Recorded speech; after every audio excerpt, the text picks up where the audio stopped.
من الإعلامية الرائعة عبير الوصابي. طبعا لها تقديمات في إذاعات FM دائما، لكن اليوم أول مرة تشوفوها صوت وصورة.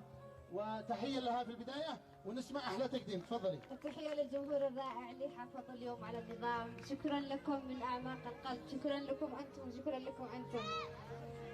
حللتم أهلا وطئتم سهلا أيها الحضور الكرام. ونقول في مبدأ فعاليتنا لهذا اليوم بعد بسم الله الرحمن الرحيم ترحيبا يليق بكم وبمقامكم.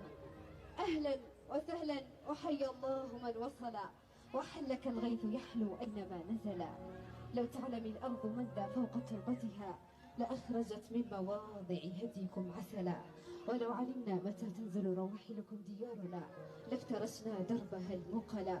فأنتم وأنتن أيها السادات لنا كالبدر كلا ولا ألف معذرة. فأنتم الشمس فالبدر قد أذل. نحييكم من جديد في مهرجان افتتاح مركز موفق العماد للتخفيضات الراقية ولجميع أنواع الأقمشة. نبدأ فعاليتنا